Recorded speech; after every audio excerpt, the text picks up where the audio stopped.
YTBC, what's the deal? So I just caught wind that Andre Ward had his fight with Rohan Murdoch dismissed by the New York State Athletic Commission. They're not going to let the fight go through. So I see a lot of uploaders, a lot of commenters, people who opinions I respect, said this guy was a bum, so on and so forth. So I had to go look for myself, like I always do, just to see the pros and cons of the fighter. And the two fights that I pulled up, he fought a guy named Ben Dyer and a guy named Philip Robertson. It was 2 first-round knockouts. He looked impressive. They're first-round knockouts. You're always going to look impressive in those fights. He is 18-1 with 14 knockouts. But he's fought a lot of journeymen, a lot of guys who he should have beat. And then his one loss was to a guy named Steve Moxon. I tried to find that fight. He lost the majority decision, a four-rounder. Then his next fight after that loss was to Philip Robertson when he knocked him out in the first round. That's all I've really seen of him. I see BoxRec has him the rated number 31 super middleweight. During one of the telecasts of one of these fights I was watching, they were saying he was a standout, highly decorated amateur out in Australia. I couldn't find any of his fights. So I try to do some research before I just label him a bum, but I don't think he should be in there with the Andre Ward. Now, this is a stay busy fight, and and that's all merely that it is a stay busy fight. I would like to see him in there with a guy named Samuel Clarkson.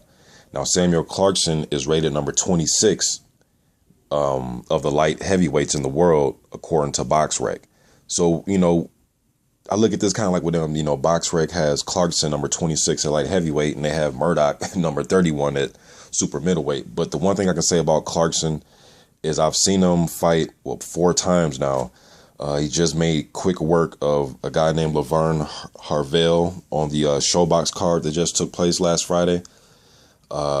Made quick work of him, and that guy was 15-1. 15-1 in that one loss, he actually avenged. He fought a guy named Edgar Perez, and he fought the guy the very next fight and avenged that loss. I've seen him beat Jerry Odom, who, for those of you that follow the amateurs the last 5-6 years have heard of Jerry Odom.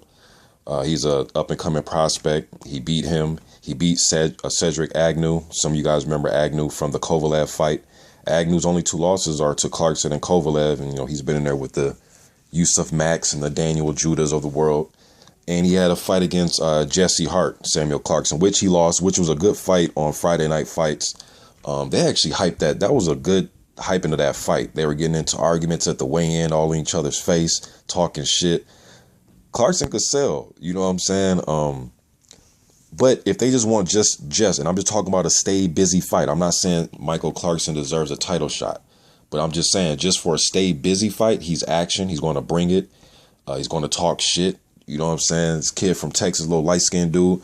I think he can fight, man. He's 17-3 with 11 knockouts. 2 decision losses, and his 1 knockout loss was to a guy named what's that dude's name? Don Mouton. If you heard of him, you probably seen him on Showbox and Friday Night Fights and you probably seen him all over on cards. He's fought the Antoine Douglas of the world, Curtis Stevens, Badou Jack, Anthony Durrell, what's the dude he fought? Brandon Gonzalez. And when he fights these dudes, he loses by decision majority of the time, and he doesn't get totally just whitewashed in his fights. I mean, he'll win 3 of the 8 rounds, 2 out of, 6 rounds. He may win 2 out of 4 rounds on some judges' scorecards when he fights these other prospects. So losing to Mouton wasn't a devastating loss, but the other prospects, like I said, like Douglas and when Durrell was a prospect and Jack, they beat him. But that's his only loss, and he got thrown in there pretty early. He did win a 2009 PAL National Championship, which is not an easy tournament to win. But I don't know, man. We're just talking about just to stay busy, and we want somebody that's going to fight back and come in there with confidence and got some pop. And Michael Clarkson has some pop. I'm not saying he's, Julian Jackson. I'm not saying he's, Gerald McClellan. I'm not saying he has that type of knockout power, but I'm saying he does have heavy hands. He's very active. He will come forward. He shows good technique. I think he'll be a good stay busy type of fight, borderline A guy who's making this, making some noise, though. Michael Clarkson is making some noise. YTBC, tell me what you think about that, man. And I know Clarkson just fought, so it might not even be realistic, but he made quick, easy work. I was trying to look up the promotions he was with. I think they're called Uprising Promotions. So you would think it'd be easy to get a fight with him.